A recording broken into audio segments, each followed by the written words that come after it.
Instagram वालों ने, YouTube वालों ने, फेसबुक वालों ने, टीवी वालों ने, इन्होंने अभी नूतन संवत्सर के पहले बहुत सारे मीडिया पर चलते रहे कि शनि लग गया, शनि लग गया, शनि लग गया। जितने यहाँ कथा में बैठे हो ना, तुम सबने भी मोबाइल में देखा होगा तो देख रहे होगे, वृश्चिक पे लग गया, कुंभ पे लग गया, धैया लग गया, 7.5 लग गया, आधे से ज्यादा तो शनि के डिप्रेशन में पड़ गए।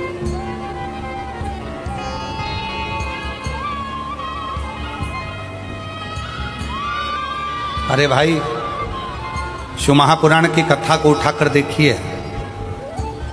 दुनिया के लोगों को शनि लगता है, शनि को शंकर लगता है।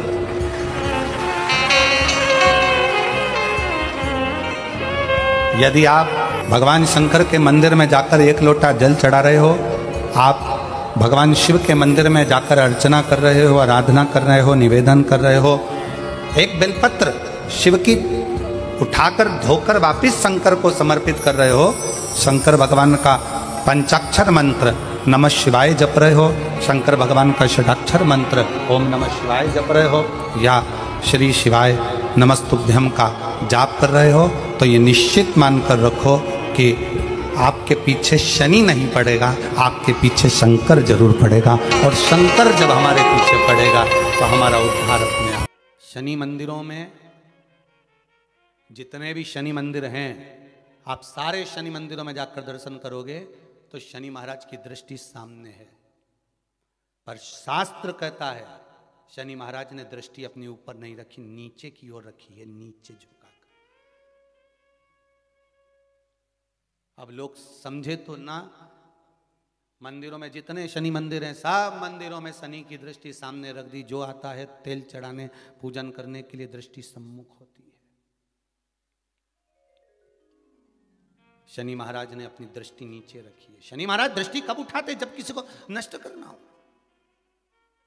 तुम जिस पर दृष्टि डालोगे वो जलकर भस्म हो जाएगा, ये शनि महाराज की धर्म पत्नी ने कहा है। और आज शनि महाराज जी की धर्म पत्नी जिस घर में निवास कर रही हैं, शनि महाराज जिस घर में निवास कर रहे हैं, उस मकान का नाम क्या है? अभी बताया था, क्या नाम था? कुंभ। शनिवार के दिन जो पीपल के वृक्ष में सरसों के तेल का दीप लगाता है, उसको शनि कभी परेशान नहीं करता। एक बात हमेशा ध्यान रखिएगा, मान लो अगर कोई भारी रोग ऐसा शनि महाराज के कारण हो गया हो, अच्छे काम करते करते उल्टे हो रहे हैं, होते हैं किसी किसी के साथ में, विपरीत परिस्थितियां आ जाती है, अच्छा करने जाओ बुरा हो जाता है, अच्छा कर्म करने जाओ बुरा हो जाता है। तो पीपल के वृक्ष की जो छाल होती है, छाल देखिए, पीपल के वृक्ष में जो छाल लगी होती है, उस छाल को घिसकर चंदन बनाकर भगवान शंकर का स्नान कराकर, अभिषेक कराकर, पूजन कराने के बाद में पिपलेश्वर महादेव का नाम लेकर, कौन से महादेव? पिपलेश्वर महादेव का नाम लेकर वो जो घिसी हुई छाल होती है, उस छाल का तिलक भगवान शंकर को लगा लो और उसी का थोड़ा सा भाग अपने कंठ पर, मस्तक पर लगाना प्रारंभ कर दो। धीरे धीरे जो विपरीत दशा है वो सुधरना प्रारंभ हो जाती है। पर नाम याद रखना, पिपलेश्वर, जम के बोलिए, पिपलेश्वर महादेव भगवान शंकर का एक अवतार है, पिपलाद अवतार। पिपलाद अवतार।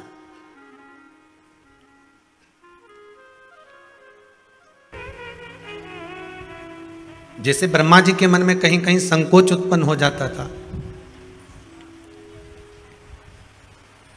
ब्रह्मदेव के मन में जब सृष्टि की रचना करी गई, रचना के समय पर उन्होंने जो मनु और शत्रुपा का जन्म दिया, मनु और शत्रुपा के बाद में उत्तानपाद प्रियव्रत की कथा जो आई, उत्तानपाद की 2 धर्म पत्नियां सुनीति सुरुचि की कथा आई। और सुनीति और सुरुचि, केवल उत्तानपाद की 2 पत्नियां शिव महापुराण की कथा कहती है, केवल उत्तानपाद की नहीं, हमारी भी 2 इच्छाएं, हमारी भी 2 आकांक्षा, हमारे भी 2 मन, हमारी भी 2 इच्छा, हमारे भी 2 मन है, हमारी भी 2 आकांक्षा, केवल उत्तानपाद की 2 पत्नियां नहीं है, हमारी भी 2 इच्छाएं। एक सुनीति है और एक रुचि है। श्रीमद् भागवत कथा में भी वर्णन किया गया है। भागवत वक्ता कहते हैं कि एक सुरुचि है, एक सुनीति है। सुनीति जो नीति का पथ निश्चित कर दे, और सुरुचि जो रुचि के पथ को निश्चित करे।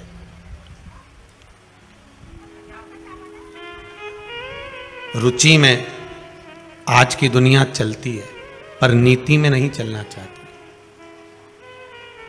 अगर किसी से कह दो कि आप नीति के पथ पर चलिए, आप नीति का मार्ग प्रशस्त कर कर चलिए, तो शायद जीवन सार्थक हो जाए।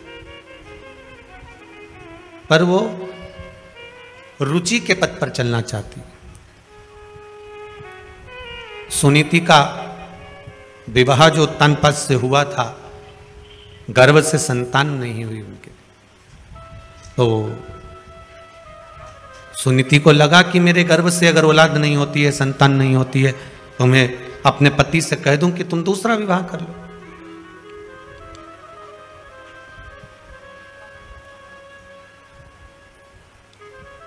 अगर परमात्मा ने संतान का सुख नहीं दिया, हाँ, शंकर भगवान की कृपा हो जाए और आपके घर में संतान हो जाए, ये शिव की कृपा है, ये उसकी उदारता है।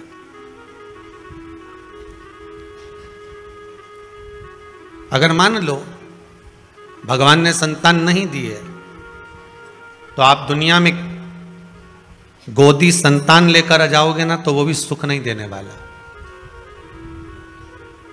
क्योंकि भगवान ने लिख दिया था कि तेरे ललाट में ये संतान का सुख नहीं है। श्रीमद् भागवत में वर्णन आता है, धुंधकारी की कथा, भागवत आपने खूब सुनी होगी, उसमें आती है कि संतान नहीं हुई, संतों के द्वारा फल मांग कर लाया आत्मदेव, उस फल को दिया, फल गाय को खिला दिया गया, संतान का सुख नहीं था ना, तो उसने अपनी सहेली की संतान ले ली। सहेली की संतान भी इतनी उपद्रवी हुई कि मां को उस औलाद के चक्कर में कुएं में डूब के मरना पड़ा।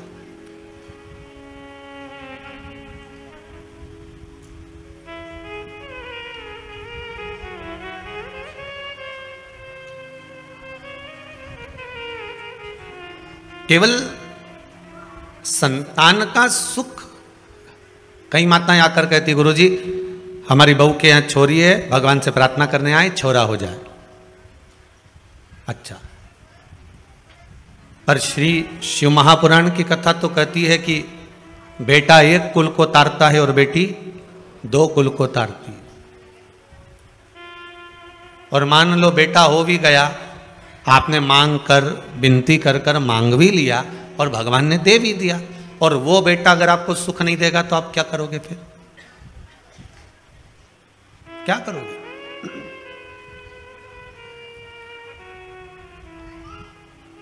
सुख इस भाग्य में लिखा होना चाहिए।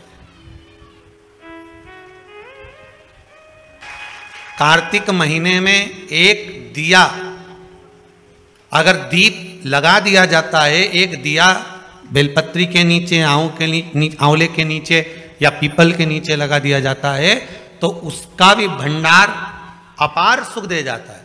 तो ये तो शिव महापुराण की कथा है, कोई साधारण है क्या? सुख है।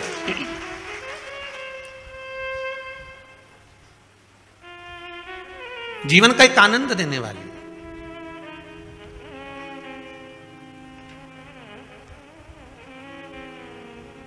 और कहीं ना कहीं हमारा पुण्य, कहीं ना कहीं हमारा सत्कर्म, कहीं हमारे पूर्वजों का पुण्य की गुल्लक जब भराई होगी, तब जाकर ये कथा आप लोगों के भाग्य में आई होगी। पुण्य की गुल्लक भराती है, तब जाकर कथा हो पाती है। और आप लोग भी इतने जो श्रवण करने के लिए बैठे हो, खिड़कियों में दर्शन हो रहे नहीं हो रहे, कैसे कैसे कहाँ कहाँ से आकर सुबह सुबह से रात रात भर से इंतजार करते हो। कोई तो सुबह 4 बजे से 3 बजे से जगह संभाल कर बैठे हुए हो, और कथा का इंतजार होता है दोपहर 2 बजे का, बाट जोते हो, इंतजार करते हो, कितनी प्रतीक्षा करते हो केवल शंकर की कथा के लिए। अब जितना इंतजार आप आस्था चैनल के माध्यम से कर रहे हो, चाहे फेसबुक यूट्यूब के माध्यम से कर रहे हो, चाहे कुबेरेश्वर धाम में आकर कर रहे हो, जितनी प्रतीक्षा, जितने घंटे आप भगवान की कथा में बैठे हो और जितने घंटे आप भगवान की इंतजार में प्रतीक्षा में लगा रहे हो, उतना भगवान आपके भी भंडार भरने में लगाता ही रहेगा। ये उसकी कृपा है, वो देता जरूर है। ये इतने जो पत्र आए हैं, ये आज के पत्र हैं सारे, हो ये सब आज के पत्र हैं।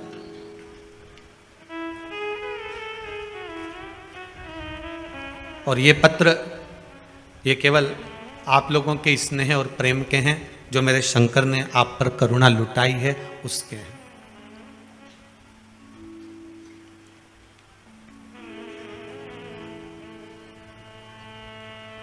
केवल एक समस्या ही नहीं, समस्या के पत्र तो आप लिखते ही कम हो, पर क्योंकि समस्या लिखकर भी करोगे क्या, उसके सामने बोलकर चले जाओ बस। 3 महीने बाद आओगे तो ऐसा ही पत्र तुम्हारा भी यहां पर रखा मिलेगा कि हमारा भी ये कार्य हुआ। समस्या तो उसको बोल कर जाइए, 3 महीने बाद आओगे ना तो ये पत्र आपका भी एक इस क्रम में रहेगा कि बाबा ने मेरे पर भी ये कृपा करी है, ये मेरे पर करुणा करी है। उसकी उदारता बड़ी है हमारे।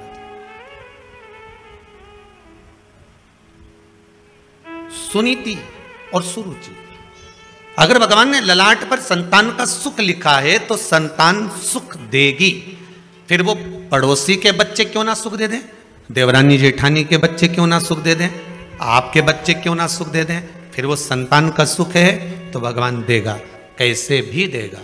और अगर ललाट पर भाग्य में संतान का सुख नहीं है तो तुम चाहे किसी की भी औलाद को लेकर गोदी में बिठा लो, चाहे किसी का भी खर्चा उठा लो, जब भगवान ने तुम्हें अपनी नी दी और वो सुख से वंचित क्यों रखा, संतान के सुख से वंचित क्यों रखा, जब सारी दुनिया को औलाद दी, सारी दुनिया को संतान दी, तो तेरी गोदी खाली क्यों रह गई। तो भगवान से कभी एकांत में पूछना कि मेरी गोदी क्यों खाली रखी, भगवान कह देगा इसलिए खाली रखी क्योंकि पूर्व में तू संतान के सुख में इतनी उलझ गई थी कि संतान ने तुझे ताने दिए, अपशब्द किए, तू उसी के मोह में पड़ गई थी। जैसे श्रीमद् भागवत में आता है जड़ भरत का चरित्र, भरत जी महाराज का चरित्र, भरत जी महाराज हिरण के उस मोह में इतने पड़ गए थे कि मरने के बाद हिरण की योनि प्राप्त कर ली थी। तू उस मोह में ना पड़ जाए। अब की बार तेरा मानव का जो शरीर है वो आखिरी मिला है, इसके बाद तेरा जन्म मनुष्य का नहीं होगा, इसलिए मैंने तुझसे संतान के सुख को खींच लिया है जिससे तू भगवान की भक्ति में डूब जा, शिव के स्मरण में डूब जा, राम नाम कृष्ण नाम में डूब जा। जितनी भगवान की भक्ति करेगी इसके बाद तेरा जन्म नहीं है, इसके बाद तो तू मेरी हो जाएगी, इसके बाद तू परमात्मा की हो जाएगी, फिर तेरा कोई जन्म नहीं है।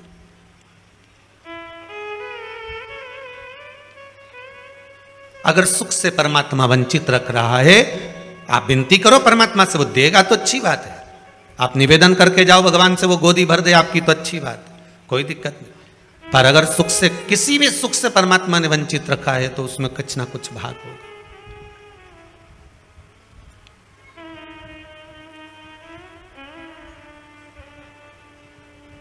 एक बेटी का संबंध हो गया था, कहीं शायद जबलपुर से आए थे वो लोग, बेटी का संबंध हो गया था और संबंध होने के बाद में टीका हो गया, सब कुछ हो गया, तिलक हो गया, गोद भरा गई, सारा काम हो गया, फोटो खिंच गए।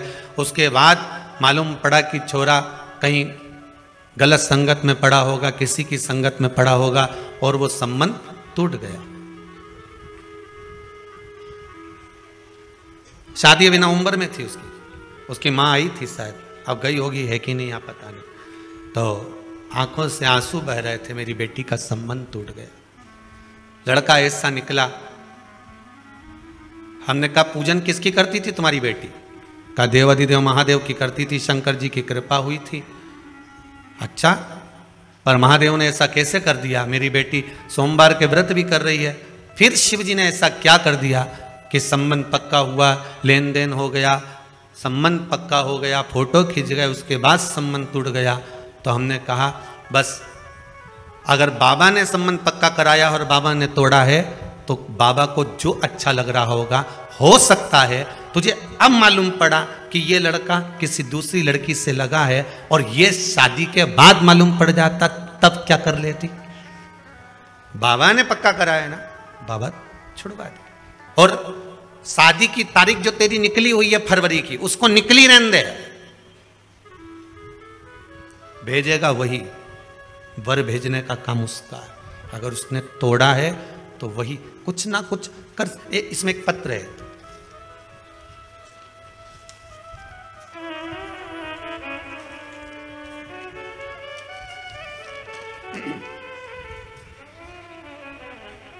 श्री नितिन जी पंचाल, इन्होंने पत्र लिखा है,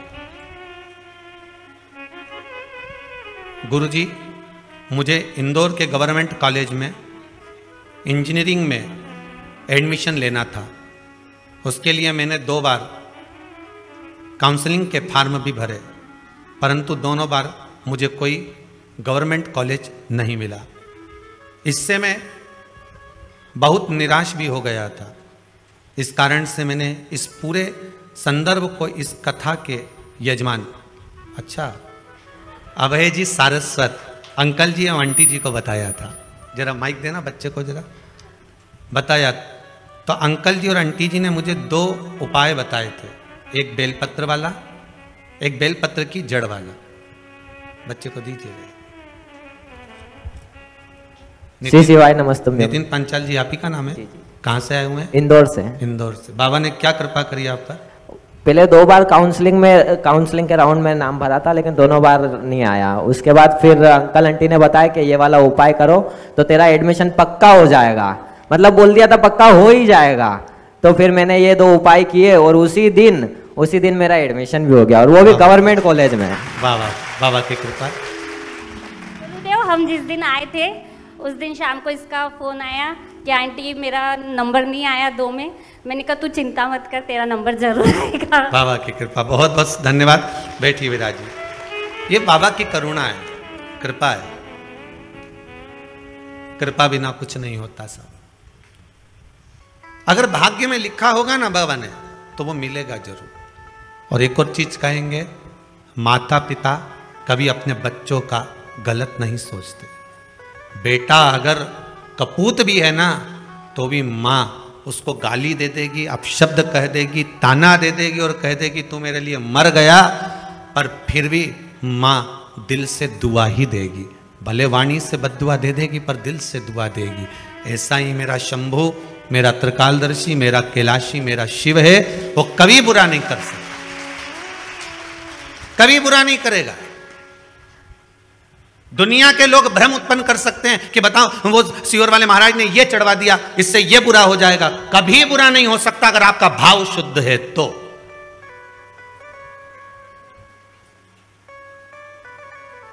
आज एक माताजी ने सुबह प्रश्न किया था, गुरुदेव कोरोना महामारी में मेरे पति मर गए।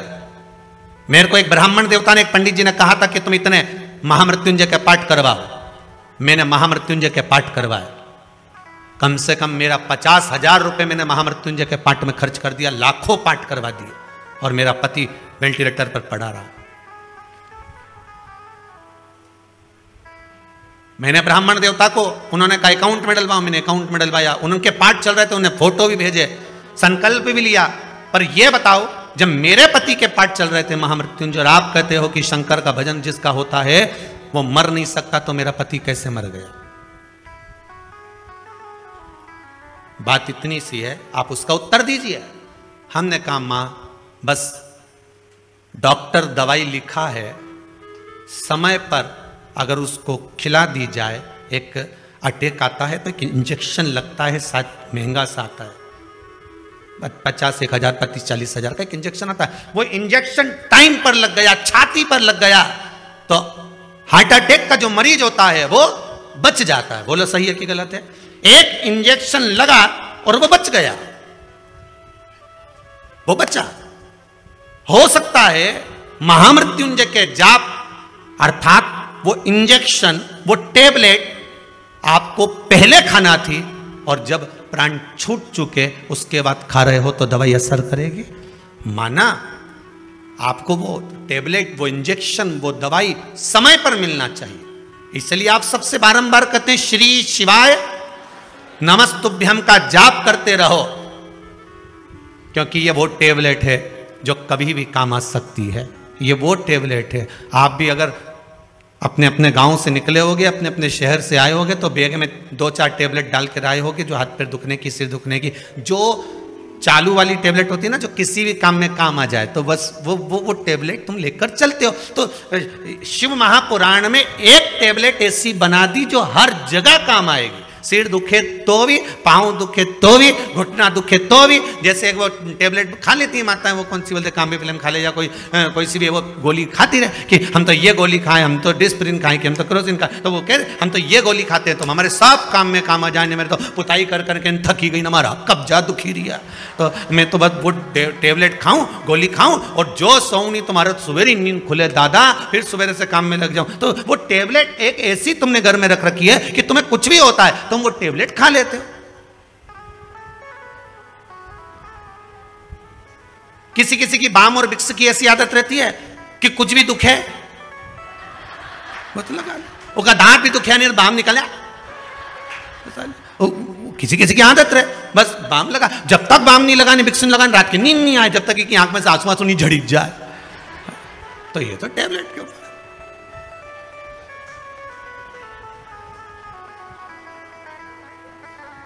किसी किसी की आदत रहती है कि थोड़ी सी भी तकलीफ आई तो ये 2-3 बार अगर बीपी नहीं नपा ले तो इसको आनंद ही नहीं आया। तो भाई नापो, मेरे को ऐसा लग रहा हमारे घबराहट हो रही है, सिर पे पसीना आ गया, अब सब लेवल में, तो फिर काय से हो रहा है। फिर डॉक्टर साहब ने पूछा,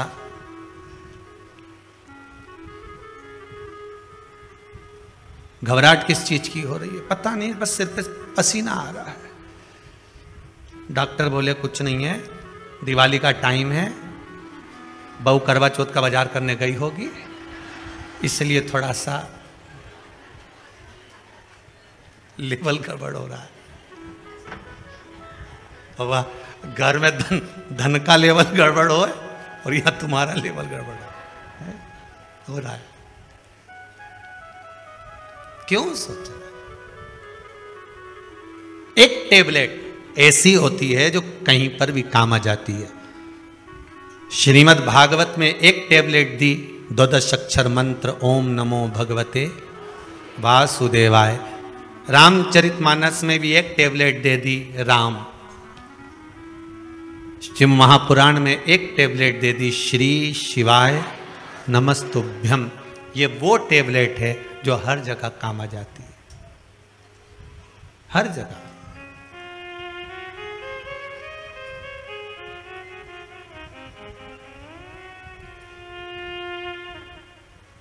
एक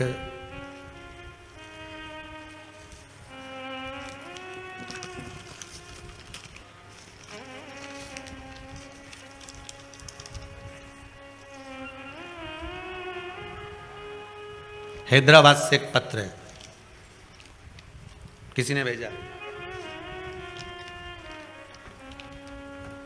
अच्छा, छब्बा छुब्बू के भेजा रे, हाथ का लिखा हुआ नहीं है वो। मैं विदित सांघी, 15 साल का हूं। मैं हैदराबाद तेलंगाना से हूं। मैंने पहली बार आपकी महापुराण पुरुषोत्तम मास में सुनी थी। मैं अपनी माँ से बहुत पहले से एकादशी करने की अनुमति मांग रहा था, पर माँ ने नहीं दी। पर आपके महापुराण सुनने के बाद मेरी माँ ने मुझे एकादशी करने की इजाज़त दे दी। मेरे बर्थडे पर भी मेरी एकादशी का व्रत पड़ा, तो मैंने व्रत रखा। पहले मेरा मन भगवान में बिल्कुल नहीं था। ये बच्चे ने लिखा है, पत्र यहीं रहेगा, आप बाद में भी पढ़ सकते हो। पर अब मेरा मन ऐसा हो गया है कि बिना भगवान के मेरा मन रहता नहीं है। कितने साल का बच्चा लिखा है इसमें? 15 साल का बच्चा लिखा है, हैदराबाद।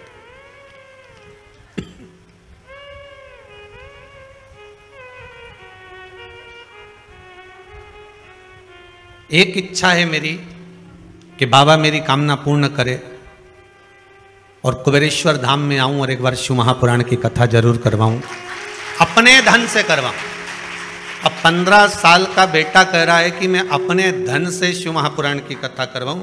विदित सांघी इनका नाम है, हैदराबाद से।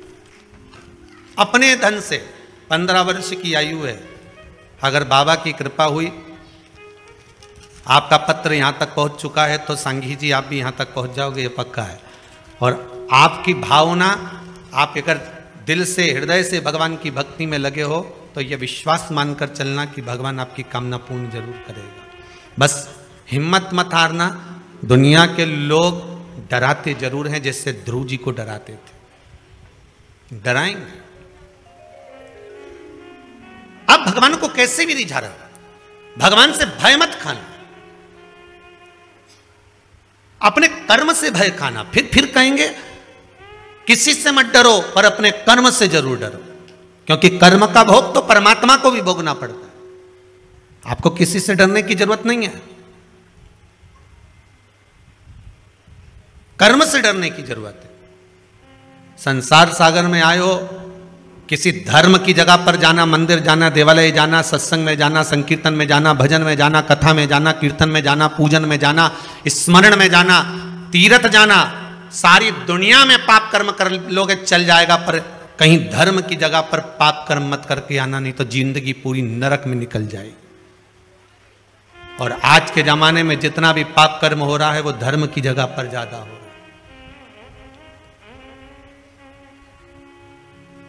लोग जाते हैं गंगा नहाने के लिए, पुण्य कमाने के लिए, और कई लोग वहां पर बैठे रहते हैं तुम्हारा पर्स चुराने के लिए।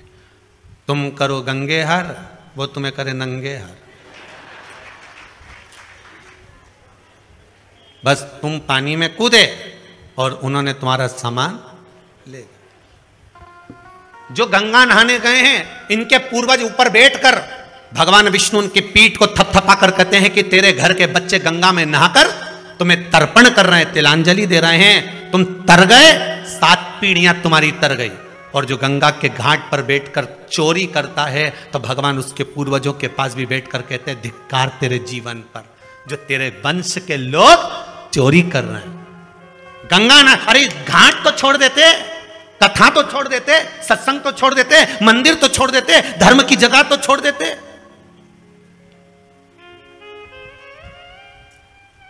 पुण्य की जगह तो छोड़ दो,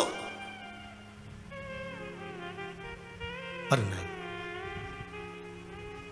करो। तुम्हें भगवान ने अगर पाप कर्म करने के लिए बनाया है तो करो, पर निवेदन है कि धर्म की जगह पर, तीर्थ में, पूजन में, मंदिर में, देवालय में, स्मरण में, संकीर्तन में कहीं ऐसा कर्म ना हो जाए।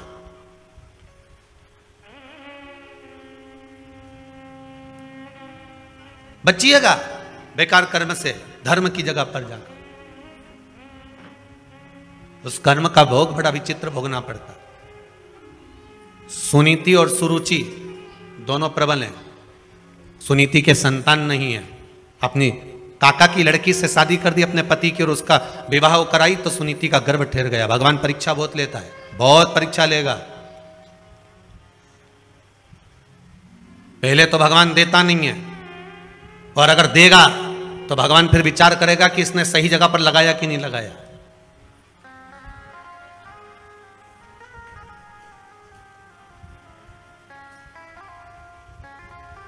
पहले तो देता नहीं है, और देता है तो ये विचार करता है कि ये सही जगह लगा रहा है, सत्कर्म कर रहा है, भजन कर रहा है, कीर्तन कर रहा है, नाम स्मरण कर रहा है, नाम जाप कर रहा है कि नहीं कर रहा। वो चित्त वृत्ति को लगाने का प्रयास करे।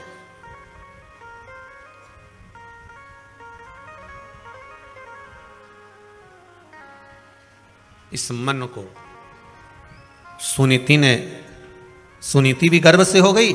सुरुचि को लगा मेरे ताऊ की लड़की ने मेरे साथ छल कर दिया, धक्के मार कर निकाल दिया गर्भवती उस नारी को।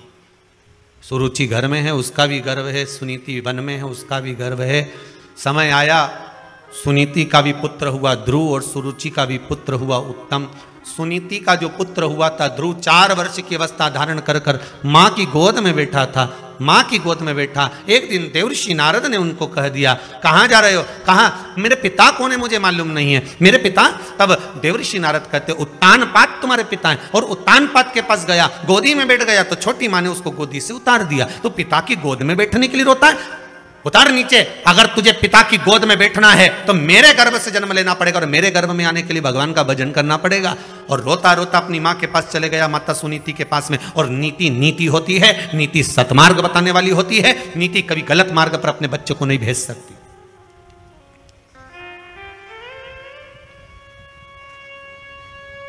अगर आज के समय में आपके बच्चे गलत मार्ग पर चल रहे हैं तो उसमें पड़ोसी का कोई दोष नहीं है, दोष तुम्हारा है। भोजन कराते हो, बच्चे नहीं खाते तो मोबाइल पकड़ा देते हो। बोलो सही है कि गलत? खाना नहीं खा रहे, दोच दोच के खवा रहे।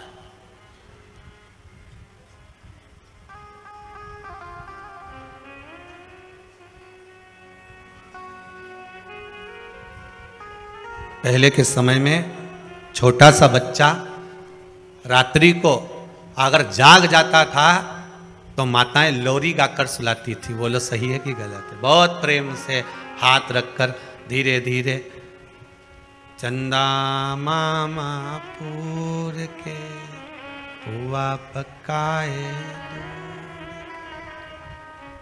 आप खाए,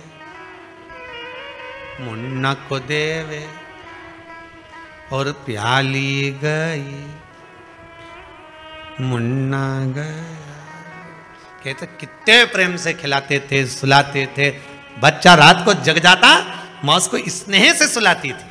आज के जमाने में बच्चा जग जाए आधी रात को तब देखो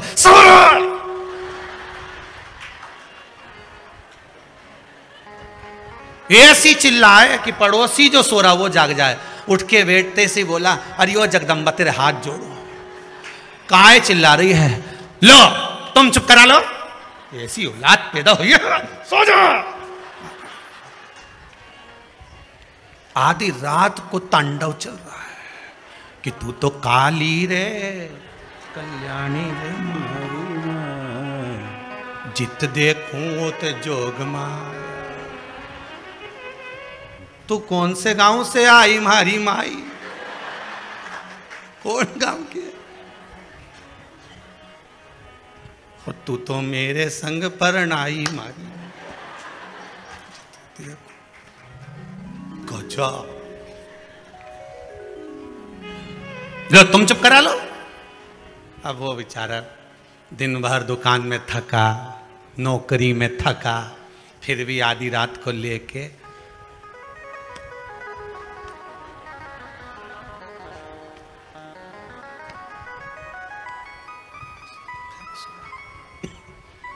मां को दया आ गई।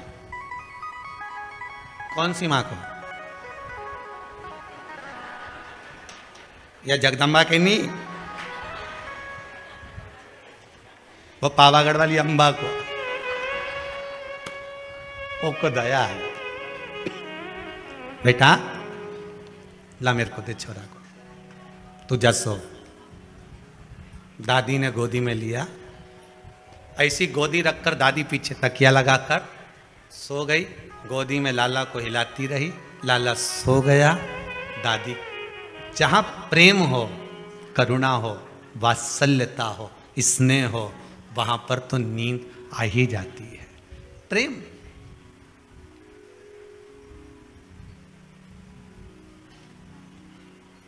कथा में क्यों नींद आती है? किटी पार्टी में तो आई नहीं, ना शॉपिंग मॉल में आई, पर कथा में आई। कारण क्या है? बच्चा सारे मोहल्ले में खेलता है, पर बच्चा जब मोहल्ले में खेलने के बाद अपनी माता की गोद में आकर बैठता है, माँ उस पर हाथ रखती है और बच्चे की आंख में नींद आ जाती है। तो पड़ोसी के यहाँ बच्चे को नींद क्यों ना आई? उसके यहाँ गया था खेलने, वहां क्यों नहीं सोया? वहां गया था, वहां क्यों नहीं सोया? क्योंकि माता की गोद एक ऐसी गोद होती है जहां बच्चे को नींद आ जाती है। शिव महापुराण, भागवत कथा, राम कथा, गीता, ये जितने पुराण, जितने शास्त्र, जितने वेद हैं, ये मेरे परमात्मा की गोद है जिसमें बैठते से नेत्र बंद हो जाते हैं। ये मेरे परमात्मा की गोद है जिसमें बैठे और निंद्रा समाहित हो जाती है, नींद आ ही जाती है। होता है।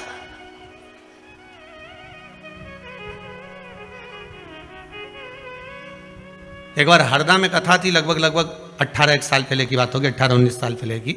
और वहाँ का दशहरा मैदान में खेल का ग्राउंड था, वहाँ कथा चल रही थी। कथा में टेंट लगा बहुत सारा, जनता भी खूब, बैठने की जगह अलग नहीं। अब वो एक खंबे से टिक के एक अम्मा बैठ जाए काला चश्मा लगा के, अब वो काला चश्मा लगा के बैठ जाए और उसके पास एक भी नहीं बैठे। अब जब जगह की कमी तो सरक सरक के बैठ जाओ, पर उसके पास एक नहीं बैठे। अब बार बार वही ध्यान जाए कि जब जगह नहीं है तो वहां क्यों नहीं बैठ जाता। हमने 2-4 से कहा कि खसक जा, बैठ जा, तो वहीं से मुंडी हिलाए। अब भजन करते करते हाथ हिलाते हिलाते फिर बोल दिया, अब वहीं से क्या। आखिरी में कथा छूटी तब पूछा, क्यों तुम उसके पास क्यों नहीं बैठो रही? अरे गुरुजी घुर्राटा भरे। अच्छा कहाँ है वे? तो क्या वो आ रही, अभी तुलसी लेने आएगी, बेलपत्र लेने आएगी। वो आई और आई तो हमने पूछा, क्यों माँ तू कथा में सोए, घरे नहीं सोते में ना, यहां सो जाती है? कि गुरुजी माँ तो नर्मदा मैया के 4 नरियल चढ़ाऊं, ऐसी 2 बजे से 5 बजे तक कथा हमारी हरदा में होती रहे, वो बहू से पीछा छूटा रहे और यहीं सोती रहो। घरे जाओ तो उनका छोरा छोरी प्राण खाए, कम से कम 2 बजे से 5 बजे तक। अच्छा चश्मे में आंख दिखती भी नहीं कि सो रही। अपन तो सोचे कि ऑपरेशन कराया होगा आंख का, अब अपने कहीं मालूम कि ये सो रही। अपने कौन सा मालूम कि ये ऑपरेशन कराई नहीं है तो ये ऐसे ही लगा के आई। अब महाराज सुनीति सुनीति है, सुरुचि सुरुचि है, भाव की निर्मलता होगी तो भजन का जो सुख है वो अपने आप प्राप्त हो जाता। मैं पिता की गोद में बैठा था, धक्के मार कर निकाल दिया मुझको। मां कहती है अगर पिता की गोद में बैठने के लिए रो रहा है, रोना है तो परमात्मा की गोद में बैठने के लिए रो, जिसकी गोद से कोई नीचे नहीं उतरता। मां कहां मिलेगा वो? सर्वस्व, हर जगह। ब्रह्मदेव जब सृष्टि का निर्माण करे थे तब भगवान विष्णु से पूछा था कि आपके पिता कौन है? शिव। मेरे पिता भगवान शंकर हैं। शिव कहां है? शंकर कहां है?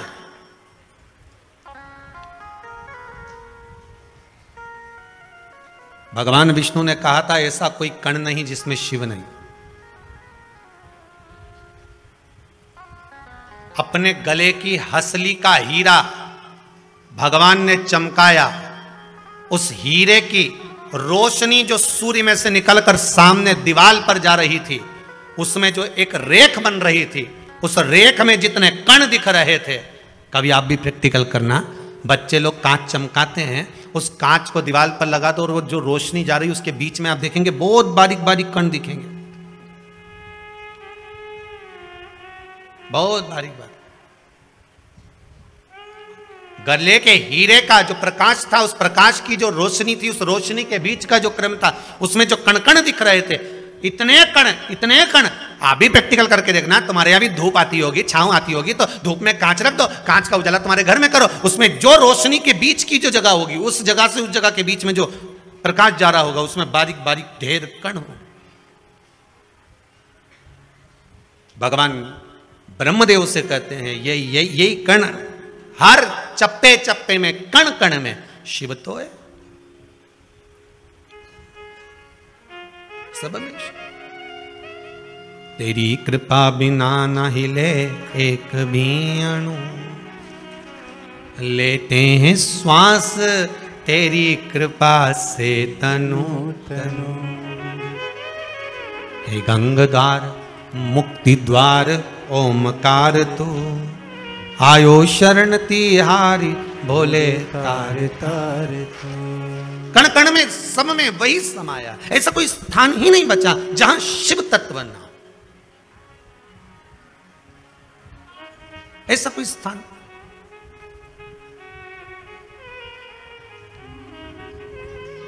हर जगह पर वही।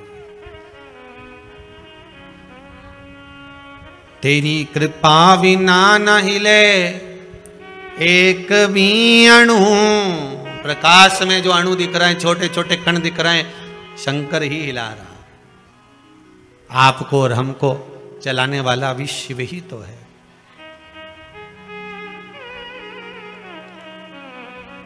शंकर ही तो है।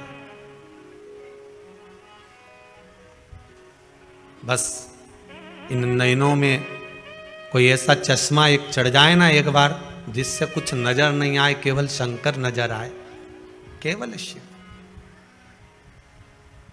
उसके सिवाय कुछ भी नहीं। केवल शंकर नजर आए और कुछ चाहिए ही नहीं।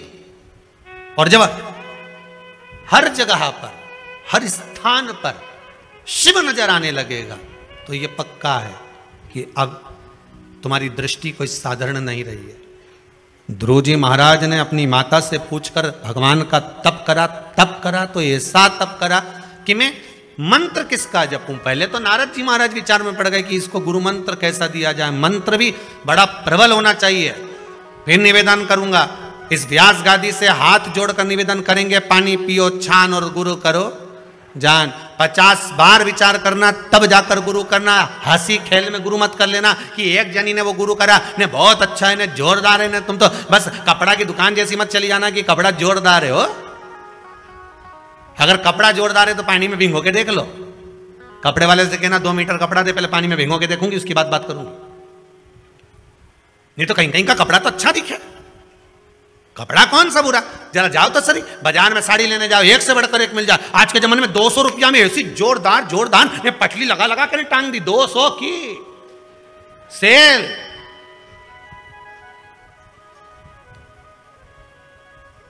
ले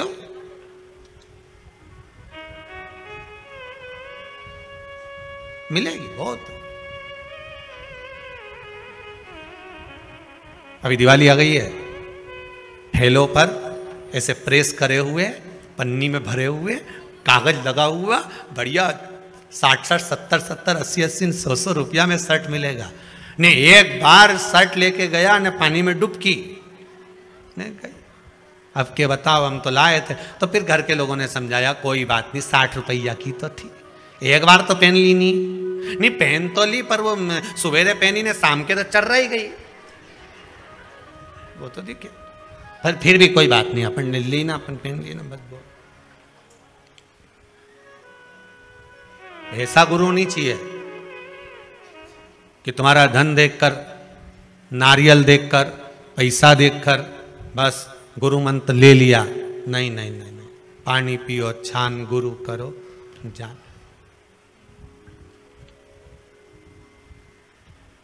50 बार विचार करो कि गुरु मंत्र कोई साधारण मंत्र है। भगवान शिव की कथा कहती है, ओगढ़दानी त्रिकालदर्शी कैलाशी शिव का चरित्र कहता है। भगवान आनंद की राशि है। ध्रुव जी महाराज को माता ने ज्ञान उपदेश दिया और ज्ञान उपदेश देकर कहा, हे ध्रुव जी, अगर बैठना है तो परमात्मा की गोद में जाकर बैठ जाओ, जिसकी गोद से कोई नीचे नहीं उतरता। क्योंकि अगर संसार के लोगों की गोद में जाकर बैठोगे तो नीचे उतर जाना पड़ेगा। पर परमात्मा की गोद एक ऐसी गोद होती है जिसके गोद में जाकर अगर मनुष्य एक बार बैठ गया तो फिर जीवन भर नहीं उतरना, जीवन पर्यंत उतरने का काम खत्म। एक बार भगवान की भक्ति को धारण कर लिया, आपसे फिर निवेदन करेंगे, अगर शिव मंदिर में जाते हो, शंकर जी की आराधना करते हो, जो जल शिव जी को समर्पित करते हो, उसी जल में से थोड़ा सा आधी चम्मच जल अपने पात्र में वापिस लेकर आया करो। लाते हो वापिस लाया करो, खाली पात्र वापिस नहीं लाना। जो भगवान को जल चढ़ाया है आपने, उस जल में से थोड़ा सा जल, 2 बूंद भी लेकर आओगे ना, और वो जल अपने घर में छींटो, प्रतिदिन छींटो। उसका क्या फल मिलता है ये आपको 3 महीने में मालूम पड़ जाएगा। 3 महीने में मालूम पड़ जाएगा उसका फल कितना। मात्र उसके दरवाजे पर जाने का ही एक आनंद है, मात्र उसके चौखट तक पहुंच जाने का ही एक आनंद।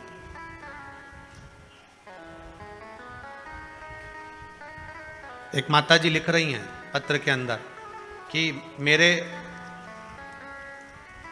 दामाद की नौकरी छूट गई थी।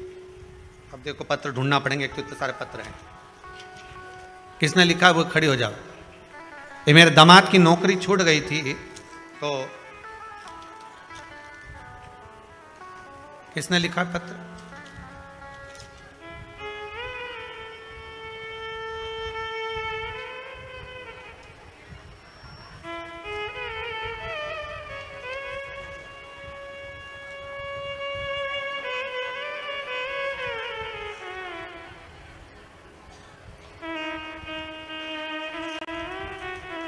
अनीता बाई जिला होशंगाबाद से आई हैं। कहाँ बैठी हैं? हाथ उठाओ जरा। तो उन्होंने पत्र में लिखा है, अनीता बाई जी। अच्छा पीछे है क्या? ठीक ठीक है, बैठो बैठो बैठो। अब इतनी दूर माइक भेजना उत्तम नहीं है। अनीता बाई जी ने लिखा है, गुरुजी मैं होशंगाबाद से आई हूँ, मेरा अनुभव आपको बता रही हूँ। मेरे दामाद 6 महीने से घर में बैठे थे, बहुत परेशान थे। मैं उनको बोल कर आई थी कि मैं कुबेरेश्वर धाम केवल आपकी नौकरी के लिए जा रही हूँ, और आज ही आई हूँ और बाबा ने ऐसी कृपा कर दी कि 2 जगह से नौकरी के लिए बुलावा आ गया है। बाबा की कृपा देखी।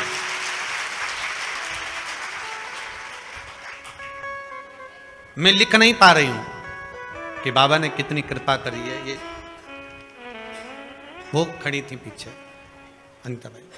बाबा की कृपा कुछ, आपका विश्वास, बस आप थोड़ा सा भी जल अगर शंकर को समर्पित कर रहे हो,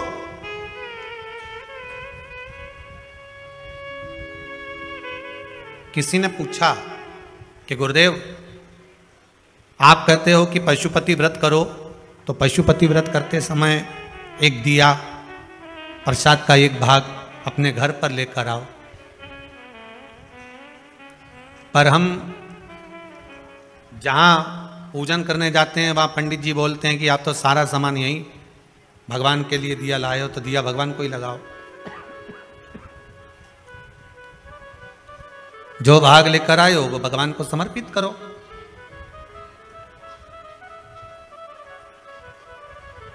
क्या हम क्यों वापिस लेकर जा रहे हैं? उसका भाव क्या है? भगवान कभी अपने भक्त को, पशुपति व्रत का सबसे बड़ा प्रमाण ही यही है कि भगवान शंकर को आप 2 भाग दे रहे हो। कितने भाग दे रहे हो? 2 भाग। मतलब प्रभु मान लो अगर मेरा बचपन और मेरी जवानी दोनों में मैंने कुछ आपको नहीं दिया हो, तो ये भाग आपको दिया। मान लो अगर मैं जवानी अवस्था में हूं, अधेड़ी में हूं, बुढ़ापे में हूं, 2 भाग अगर मैंने आपको नहीं दिया, जीवन में कुछ प्रदान नहीं किया, मेरे जीवन में तकलीफ बहुत है, परंतु मेरे जीवन का जो भी भाग है मैं आपको देती हूं। आप कम से कम मुझे 1 भाग पुण्य का, सुख का प्रदान कर कर दे दीजिए। जब थाली में हम 1 भाग लेकर भी आते हैं ना, 16 सोमवार में भी यही नियम है। कौन कौन करते हो संकट सोमवार? करे किसी ने? 16 सोमवार के व्रत करने वाले कौन कौन है? जरा हाथ उठाओ। अच्छा आप लोग करते हैं, रख लो पीछे, रख लो सब। 16 सोमवार का भी ये नियम है। अगर मिश्री के कर रहे हो, कि बेलपत्री के कर रहे हो, कि चूरमा के कर रहे हो, कि मलिदा के कर रहे हो, जिसके भी आप करते हो उसके 3 भाग होते हैं। उसका भी यही नियम।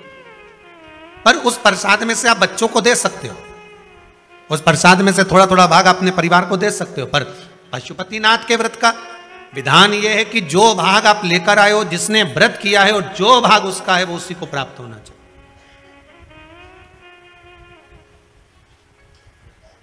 वो उसी को प्राप्त। अगर हम जल चढ़ाने शंकर जी को जा रहे हैं, उसमें से 2 बूंद जल, थोड़ा सा भाग हम वापिस लेकर आ रहे हैं, तो ये समझ कर चलिए कि हम भगवान के चरणामृत को, भगवान के चरणोदक को, भगवान की चरण की रच को, और जो शंकर भगवान के शिवलिंग पर, शिवलिंग तो शंकर हैं, जलाधारी पार्वती है, 2 भाग जो जा रहे हैं वो कार्तिकेय गणेश हैं, बीच में अशोक सुंदरी है, ऊपर से जो जल गिर रहा है जया विषहरा सामरी बारी दौतली देव, शिव जी की 5 बेटियां हैं, और जहां से जल बहकर जा रहा है वहां 33 कोटि देवताओं का भाग है। ऐसे जल को जब हम लेकर आते हैं तो उस जल से हमारा घर, मन, तन सब पवित्र हो जाता है, सब पवित्र। थोड़ा प्रयास करें।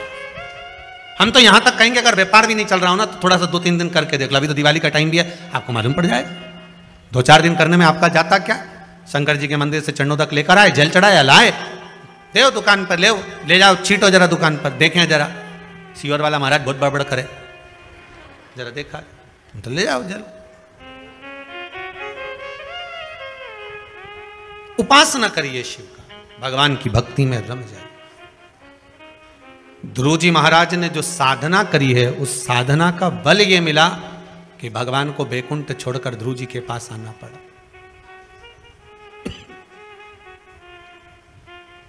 साधना का फल कभी खाली नहीं जाता।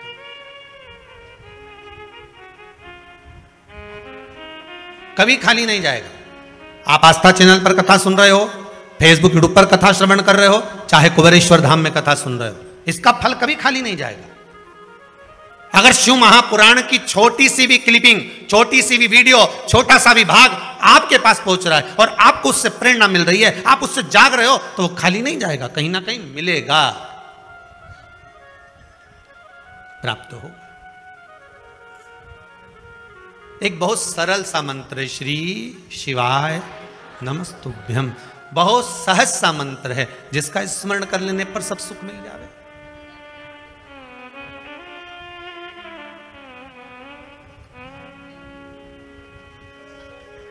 महाराज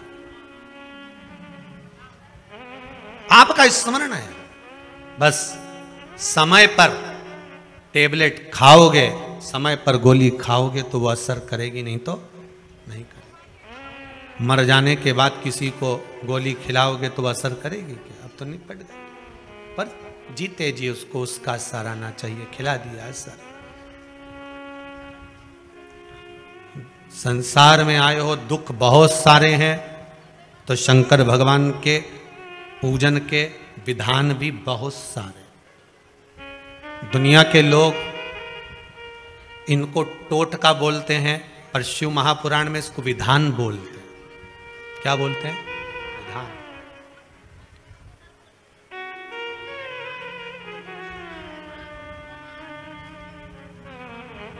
ये विधान है जो आपकी समय की अवस्था को, विधि को भी बदल सकता है। बस उसको समझने वाला चाहिए और सही मायने में उसको करने वाला चाहिए। दुनिया के लोग भले उसको टोटका बोलते हो कि गुरुजी तो दिन भर कथा में बैठे बैठे टोटके बताते रहते हैं, विद्या बताते रहते हैं। यहां कौन सी तंत्र विद्या बताई जा रही है? यहां कौन सा ऐसा बताया जा रहा है कि आपका लाखों रुपए खर्च हो रहा है? 1 लोटा पानी में कौन सा लाख रुपया खर्च हो गया? शंकर जी के मंदिर का शिखर देखने में कौन सा खर्चा हो गया? पीपल के पत्ते पे शेष चढ़ाने से कौन सा खर्चा हो गया? बेलपत्री चढ़ाने से कौन सा खर्चा हो गया? शिव उपासना में कोई खर्चे का प्रमाण नहीं है। शिव उपासना में तो केवल तुम्हारी भक्ति का प्रमाण है, केवल भक्ति, उसके सिवाय कुछ नहीं।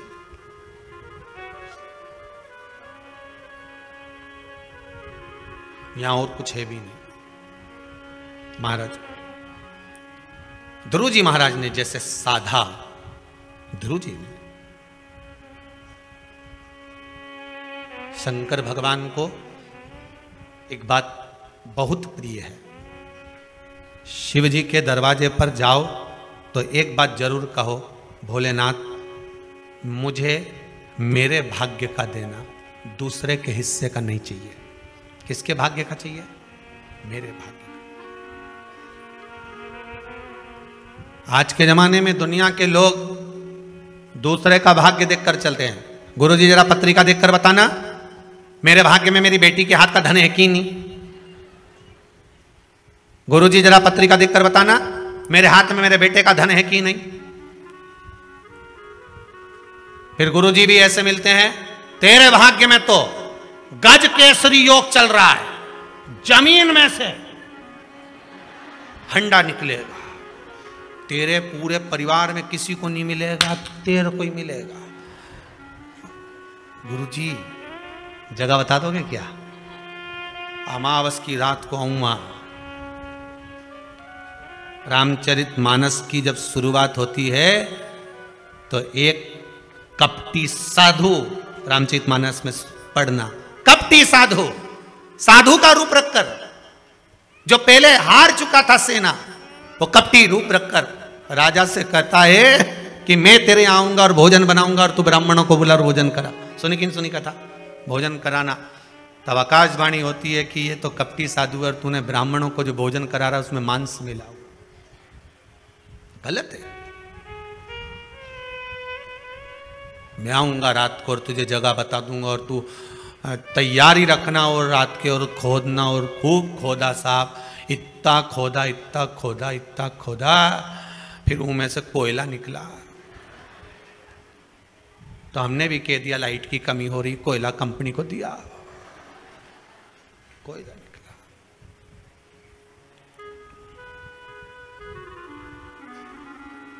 गुरुजी भी बोले निकलना था तो माल, पर कोयला हो गया। तो आप तो बोले तो मेरी भाग्य का है, तो खोदने वाला थोड़े ना तेरा था, तो दूसरा था, बात खत्म।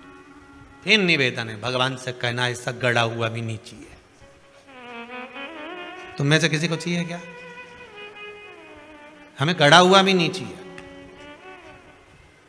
और ना हम ये आस लगा कर बैठे हैं कि मेरे बेटे की शादी होगी और बहू आएगी तो बहुत सारा भाग्य का लेकर, हमें उसके भाग्य का भी नहीं चाहिए, हमें छोरे के भी भाग्य का नहीं चाहिए, हमें ना बहन बेटी के भाग्य का चाहिए, हमें तो अपने भाग्य का दे। जो मेरी किस्मत का हो वो मेरे भाग्य का मुझे दे दे, बस बहुत है। अग्नि पुराण में लिखा है, ब्रह्मवर्ता पुराण में लिखा है और पद्म पुराण में लिखा है कि एक अकेले मनुष्य के भाग में कितना होता है, कितना लिखा होता है। भविष्य पुराण को उठाकर पढ़ लेना, उसमें भी मिल जाएगा। केवल एक मनुष्य के भाग में, अकेले के भाग्य में कितना होता है, कितना? तो ब्रह्मवर्ता पुराण कहती है 3.5 करोड़ रोम छिद्र मनुष्य के शरीर में होते हैं। अगर एक मनुष्य के मुख से 3.5 करोड़ बार जब भगवान का नाम, एक ही नाम 3.5 करोड़ बार निकल जाता है, तब उसके भाग्य में 3.5 करोड़ का ही धन उसके भाग्य में दे दिया जाता है। पर जपो तो, तुम तो जपो तो हो नहीं। और जपना क्या है? एक ही मंत्र।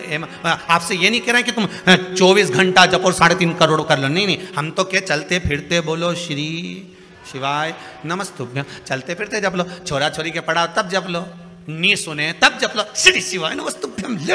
अब जपो, तुम तो खाते पीते हंसते बोलते गाते जो करो, श्री शिवाय नमस्तुभ्यं या राम राम कृष्ण नाम, जो तुम्हारी मर्जी पड़े वो जपो, पर 3.5 करोड़ बार तुम्हारे मुख से भगवान का नाम निकलना चाहिए। पहले भी कथा में कहा, माला माल बनने के लिए सबसे पहला शब्द है माला, फिर बनेगा माल, अर्थात माला जपोगे तब माल आएगा। तो माला माल ऐसे ही हो जाओगे, तुम्हें कुछ नहीं करना है, 3.5 करोड़ बार भगवान का नाम जप कर देखिए। हर व्यक्ति की किस्मत में धन होता है, पर मंथन करोगे तब तो निकलेगा। अकेला अकेला दूध की कीमत कितनी है? 40 रुपए लीटर। बोलो सही है कि गलत?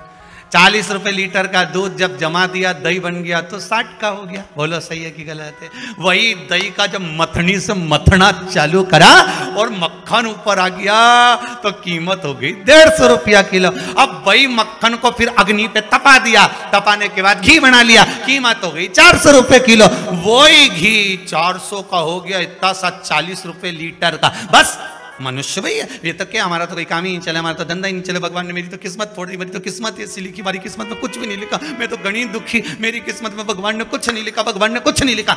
ब्रह्मवेत्ता पुराण कह रही है, भविष्य पुराण कह रही है, पद्म पुराण कह रही है, प्रत्येक मनुष्य के भाग्य में करोड़ों का धन लिखा होता है, पर मंथन करेगा तब प्रकट होगा। तो भगवान का नाम जप तो सरी, जपे कुछ नहीं, बस दुनिया के आगे जाके भगवान, दुनिया के जितना तो दुनिया के सामने जाके बोले नहीं भगवान ने ऐसा, भगवान तो जप ले। आज से नियम बनाऊंगी मैं भी, और तुम्हें गिनने की जरूरत नहीं है। क्या नहीं करोगे तुम? गिनोगे नहीं, गिनती वो करे। सही है गलत है? गिनती वो करे। तुम तो खाए जाओ, खाए जाओ, पेट भरा जाएगा तो अपने आप मालूम पड़ जाएगा कि नहीं दादा अब तुम्हारा जलेबी नहीं खवाई, अब तुम एक रसगुल्ला नहीं खा सकती, अब तुम्हारा बस का है नहीं, तुम तो खा लो।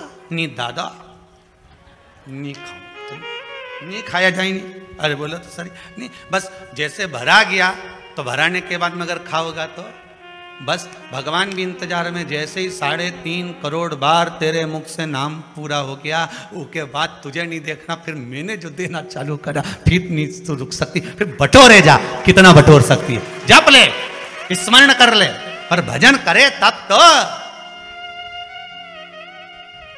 नहीं तो भजन करे तब, ये तो भजन का नाम आ जाए नहीं तो आधे के बुखार आ जाए। थोड़ी देर तक तो गाए तांबा का हंडा में तो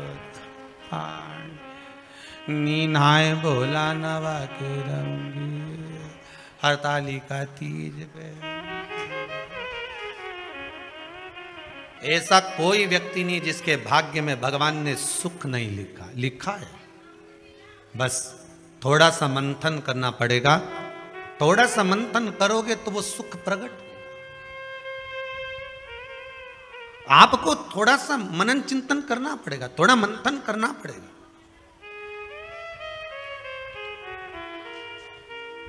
महाराज,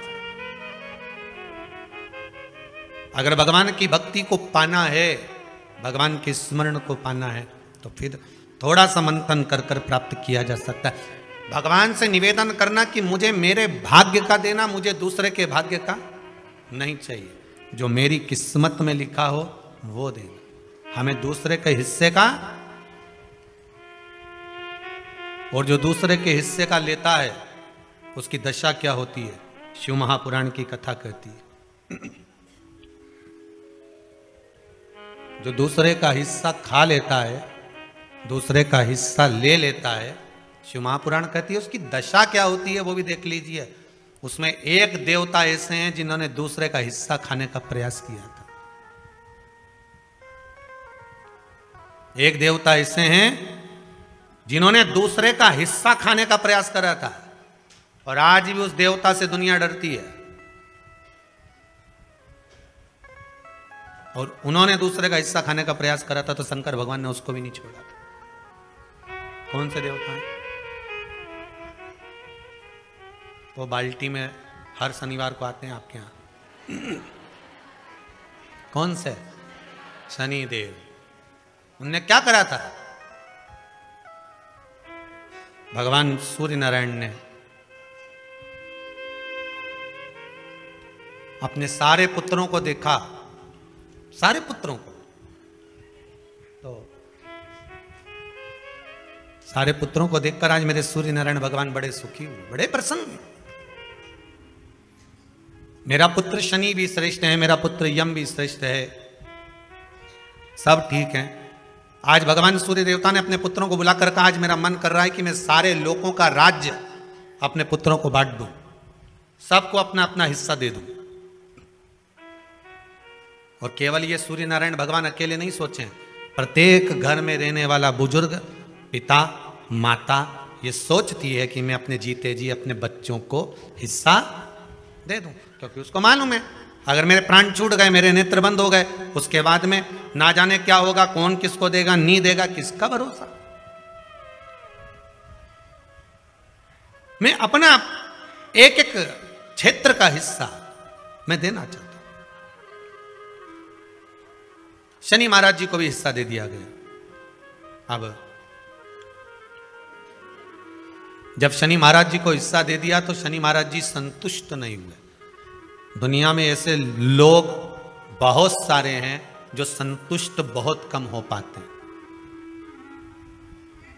समय की परिभाषा है। हो सकता है कि घर में जब बड़ी बहू आई होगी तब घर की परिस्थिति इतनी नहीं रही होगी, बोलो सही है कि गलत है? हो सकता है बड़ी बहू के आने के समय पर इतनी परिस्थिति नहीं रही हो, इतना धन घर में नहीं रहा हो, तो बड़ी बहू को जो दिया चढ़ावे में हो सकता है कि कुछ 1 तोला 2 तोला 3 तोला दे दिया होगा, या थोड़ी साड़ियां थोड़ा सा लहंगा हल्का दे दिया होगा। हो सकता है थोड़ी सी रकम थोड़ा सा आभूषण कम चढ़ गया होगा। और आज आते आते आते आते समय बदल गया, हो सकता है भोलेनाथ जी ने कृपा कर दी और अब धन ज्यादा आ गया, तब दूसरे बेटे की शादी करी तो अच्छे से कर दी, पैसा भी खूब लगा दिया, तो इसमें दोष होना चाहिए क्या? दुख होना चाहिए क्या? नहीं। समय की परिभाषा, समय की परिभाषा। पर कई लोग होते हैं जो संतुष्ट नहीं हो पाते। बड़ी बहू को लगा छोटे की शादी में तो इतना खर्च कर दिया माता जी ने और मेरी शादी में कम करा, हृदय नहीं ना ना ना। माता की दृष्टि में कभी कोई पुत्र छोटा और बड़ा नहीं होता। उसने बराबर का दूध पिलाया है, स्तन पान कराया है, उसकी दृष्टि में कोई छोटा नहीं कोई बड़ा नहीं, सब बराबर। महाराज शनिदेव के मन में संतुष्टि नहीं हुई। जब शनिदेव के मन में संतुष्टि नहीं हुई तो शनि महाराज उसी समय पर अपने सारे भाइयों का हिस्सा बटोरने लगे, उस पर कब्जा करने लगे। कब्जा करने लगे तो सूर्य देवता की आंख में जल भर गया। कितना तेजवान सूर्य नारायण, कितने तेजवान, कितना तेज भगवान सूर्य के पास में था। पर शनि महाराज को देखकर आज रो रहे हैं। शनि महाराज को बहुत करबद्ध निवेदन करके कहेंगे, भगवान अगर पुत्र दे तो संस्कारी दे, भगवान अगर पुत्र दे तो संस्कारी दे। संस्कारी अगर पुत्र होगा तो जीवन की सार्थकता होगी। अच्छे अच्छे सूरमाओं को भी अपने बेटों के कारण रोते हुए देखा है। अच्छे अच्छे सूरमाओं को भी। जब बच्चे बड़े हो जाते हैं, घर में बहुएं आ जाती है, माता पिता की चलना बंद हो जाती है, बहू बेटों की चलना प्रारंभ हो जाती है। पिता कुछ भी कहता है, बेटा दौड़कर चिल्लाकर दौड़ता है। सास कुछ भी कहती है, बहू चिल्लाकर दौड़ती है। अच्छे अच्छे सुरमा को भी। इसीलिए आपको बार बार कहते हैं, जब तक शरीर चले और तुम्हारे घर में चले, तब तक सारे दान पुण्य भजन कीर्तन सत्संग तीर्थ सब कर लो। उसके बाद में अगर 50 रुपया भी दान करोगी नहीं तो छोरा की दृष्टि में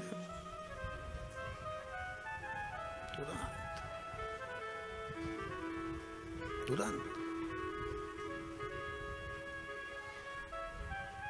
नहीं।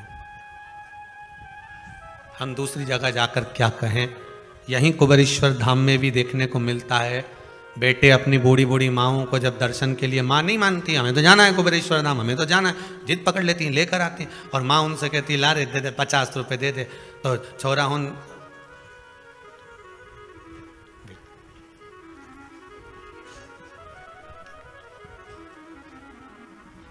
फिर माँ धीरे 50।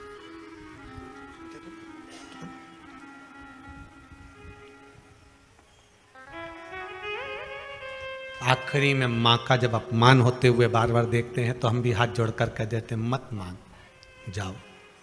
बाबा कुबेरेश्वर भंडारी है, देना और नहीं देना तो आपके हाथ में है, पर मेरा बाबा कभी नहीं सोचता कि मुझे इसको देना है कि नहीं देना। यहाँ तो जिसका पाँव आ गया, जो इस गेट से अंदर प्रवेश कर गया, कंकर के संकर से मिल गया, और जो दिल में लेकर आया है बाबा 3 महीने में तो वापिस बुला ही लेता है। यहाँ देना और लेना मूल नहीं है।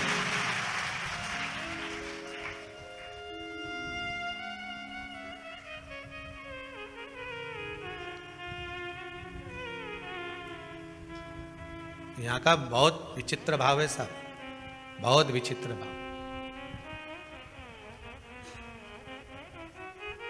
इस कुबेरेश्वर धाम से अगर कोई चप्पल भी बदल कर ले जाता है ना, तो वो चप्पल भी हिला के रख देती है, उसको रुला रुला देती है। यहाँ का तो इतना प्रमाण देखा है, सत्यता की बात बता रहे हैं आप लोग, उसको हंसी में लो चाहे व्यंग में लो। एक जरा सा किसी का सामान भी अगर यहां से चला जाता है, व्यक्ति ले गया, मन का धन कर लिया उसने, ले गया, कोई सामान ले गया, मान लो कोई तुम्हारी वस्तु ले गया, रह नहीं पाता, रोएगा, या तो फिर शरीर का कोई अंग अपने आप टूट जाता है, फिसल गया, गाड़ी से गिर गया, टूट गया, लगा जितने का सामान लेकर गया है उतना तुझे वहां लगाना पड़ेगा, हॉस्पिटल में लगा देगा। इस भूमि का प्रमाण देखा, इस भूमि का। तो मन का धन कर सकते हो, पर इस भूमि के प्रमाण को फिर निवेदन करूंगा।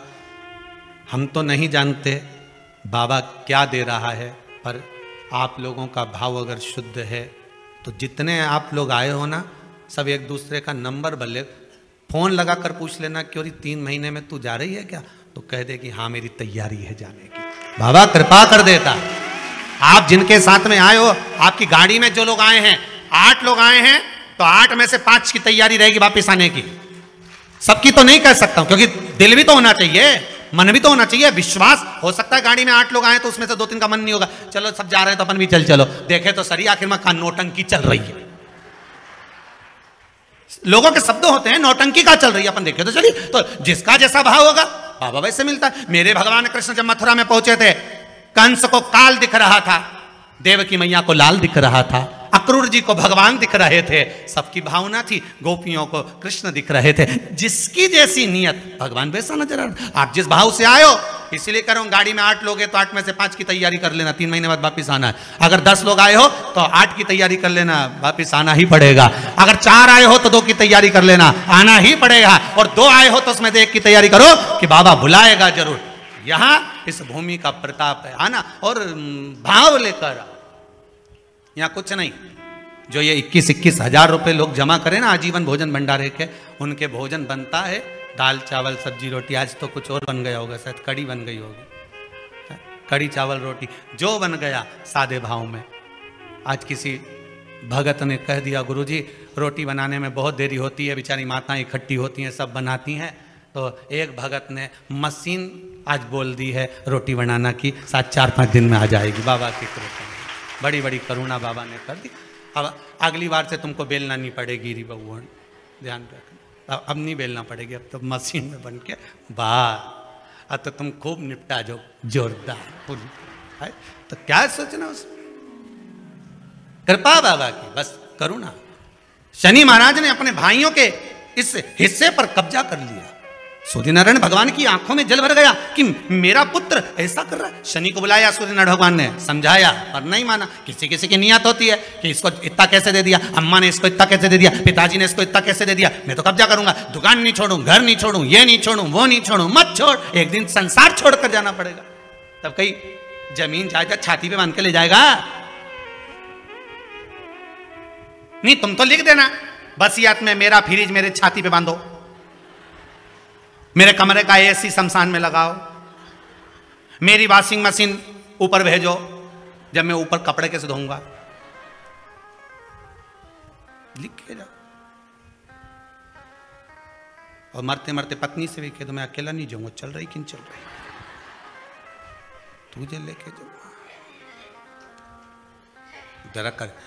एक पत्नी की नौकरी दिल्ली में लग गई और एक पति की पत्नी मर गई। दोनों का नाम एक जैसा था। जो मरी वो लीला, जिसकी नौकरी लगी वो भी लीला। नौकरी लगी वो दिल्ली पहुंच गई और जो मरी वो शमशान पहुंच गई। इसका पति अंतिम संस्कार करके आ रहा था। दिल्ली वाली जो लीला थी उसने अपने पति को फोन मिलाया था। वो फोन उसके पति को तो नहीं मिला, इसको लग गया भेरू को। किसको? जो लीला का अंतिम संस्कार करके आ रहा था। दिल्ली वाली लीला फोन लगा के बोली, मैं लीला बोल रही हूं, आराम से पहुंच गई हूं, 8 दिन में तुम्हें भी बुला लूंगी। वो भेरू चक्कर खा के गिर गया। बताओ, उसको लोगों ने पानी का छींटा देके उठाया। वो क्या गया? अरे उठ, क्या हुआ? पत्नी का फोन आया था। क्या कह रही थी? मैं आराम से पहुंच गई हूं, 8 दिन में तुम्हें भी बुला लूंगी। इतने में रिश्तेदार बोले, अरे वो तो मर गई, फोन थोड़ी ना ले गई। किसी ने दूसरे ने लगा दिया। वो तो दूसरे की लीला का फोन इसके पास पहुंच। अब सोचो वो कह दे कि मैं तो जो मुँह तो यहाँ कौन सा छाती बांध कर जाना। भगवान सूर्य देवता ने शनि महाराज को समझाया, नहीं माने शनि देवता, मानने को ही तैयार नहीं, मैं काहे को मानूं। नहीं माने तो सूर्य देवता ने अपने गणों को भेज दिया, जाओ जरा शनि महाराज को जरा हटाओ वहां से। शनि महाराज को गुस्सा आया और शनि महाराज ने उन सारे गणों को नष्ट कर दिया। अब एक बार अगर कब्जा हो जाए तो कोई छोड़े, बड़ी मुश्किल से छोड़े। वो तो अच्छा है शमशान में कोई कब्जा नहीं करे, हाँ, नहीं तो लिख जाए इतनी जगह में हमारा दादाजी मरा था, अच्छा कहीं का सूरमा कह दे, इतनी जगह में हमारा दादाजी मरा था, इतनी जगह में हम सब मरेंगे, बस ये जगह हमारी हो गई। कौन करे वहां कब्जा? कब्जा कौन करे? शंकर भगवान ने इसीलिए तो ऐसी जगह घर बनाया कि जहां कोई कब्जा ही नहीं करे। और दूसरी जगह बना लेते तो लोग कब्जा कर लेते, वहां कैलाश तक पे तो छोड़ नहीं रहे। वहां भी होटल बनना चालू हो गई आसपास में, वहां नहीं छोड़ी। वो तो अच्छा है कहीं की होटल शमशान में नहीं बन रही, नहीं तो इनंग मुर्दा जलता देखो नहीं, इधर चाउमीन खा, जोरदार जोरदार।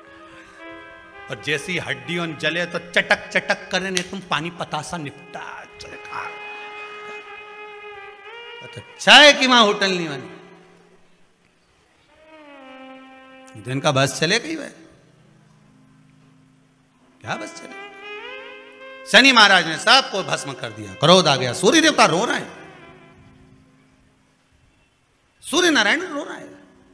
भगवान शंकर की पंचायत में सूर्य देव भी हैं, मतलब शंकर भगवान के मित्रों की गणना में सूर्य आते हैं। भगवान विष्णु, सूर्य नारायण, शंकर भगवान, मां दुर्गा, गणेश जी, ये पंचायत है ना शंकर की, शिव पंचायत।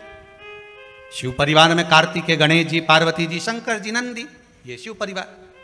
पंचायत में सूर्य देवता आते हैं। सूर्य नारायण को रोता हुआ देखकर भगवान शंकर को बड़ा दुख हुआ। शिव जी ने पूछ लिया, क्या बात है, आप रो रहे हो? नारायण क्या हो गया? मेरा बेटा मानने को तैयार नहीं है। आप चिंता मत करो, अभी देखता हूं मैं जाकर। और भगवान शंकर ने जाकर तुरंत सूर्य नारायण भगवान के कहने पर शनि देव को जाकर समझाया। इतने में तो शनि देव आग बबूला हो गए। आग बबूला होकर शनि देव ने कहा, ए शिव, आप मुझे जानते नहीं हो? शंकर भगवान ने कहा, क्या जानना है ये बताओ, क्या जानना है ये बताओ। शनिदेव कहते हैं, आप मेरी दृष्टि को नहीं जानते।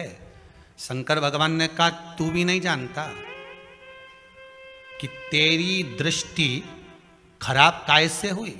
तेरी दृष्टि को श्राप किसका लगा है तुझे नहीं मालूम क्या? शंकर भगवान ने जब समझाना चालू करा कि देख शनिदेव, तुम तो कह रहे हो,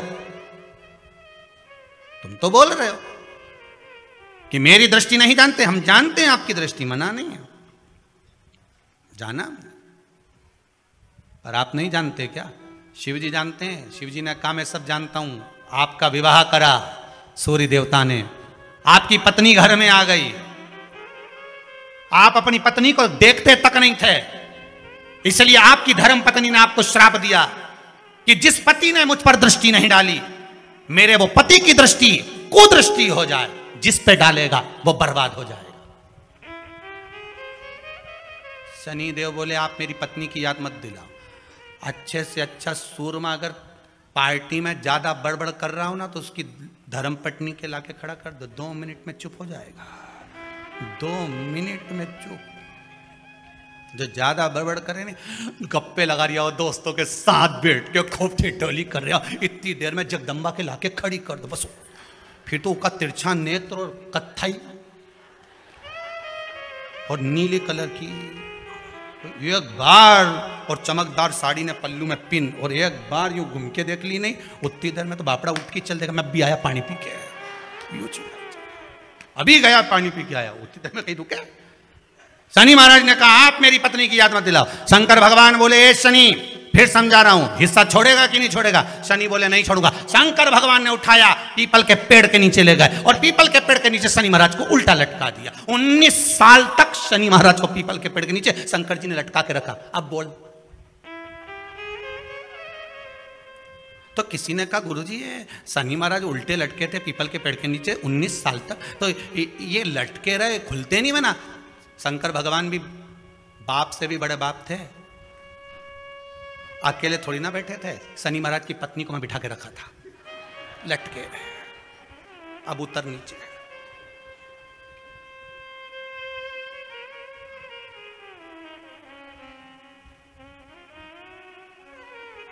शनि महाराज ने देखा इसी ने मुझे श्राप दिया है, मेरी दृष्टि कुदृष्टि हो जाए, और इसको मैं देखना पसंद नहीं करता। तो शनि ने 19 साल तक आंख नहीं खोली।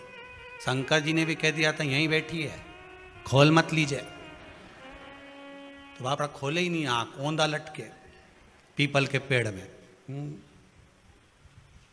कई बार शनि महाराज ने शिव जी से कहा गई क्या?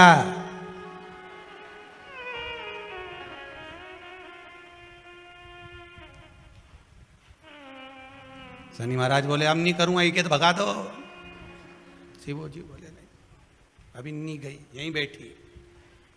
19 वर्ष तक शनि महाराज पीपल के वृक्ष में, पीपल की जड़ पर बंधे रहे, खोला ही नहीं शिव जी ने, टंगे रहे। अब दूसरे का हिस्सा खाने वाले को जब शनि महाराज जैसे के लटका दिया भोलानाथ ने, तो तुम कहीं लगो रे लाइन में? जरा विचार तो करो। तुम तो तुरंत, कई लोगों की आदत होती है, एक माता जी की चप्पल कहीं खो गई तो बड़ी दुखी। उसकी सहेली ने कहा कहां जा रही है? मंदिर में जा रही हूं भगवान के। क्यों? भगवान के मंदिर आई थी, मेरी चप्पल कोई ले गया। भगवान से क्यों? मेरी चप्पल दिलाओ। गुस्से में अंदर गई और जो भगवान के मंदिर में पहुंची, पहुंच के वापिस बाहर आ गई। क्यों? तू तो इतनी शेरनी बन के गई थी, तो क्यों नहीं बोल के आई कि भगवान से क्या बोलो, उनकी तो खुद चप्पल नहीं कोई चुरा के ले गया, वो तो खुद नंगे पैर खड़े, उनके पास तो खुद चप्पल नहीं। अब बोले सो क्या? उल्टे लटके हैं शनि महाराज, उल्टे। 19 वर्ष तक शनि महाराज लटके रहे।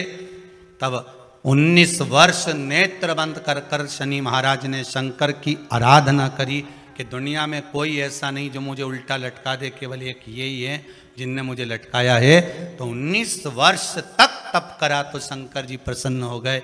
धर्म पत्नी को हटाकर पार्वती को लाए, साथ में आशीर्वाद दिया, शनि महाराज को खोला। वर मांगो, तुम्हें क्या चाहिए? मांगो तुम्हें क्या चाहिए?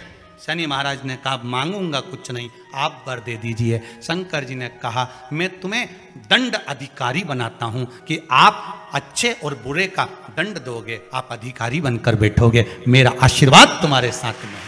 दंड अधिकारी बना। पीपल की जड़ में बांधा है तेरे को, पीपल की जड़।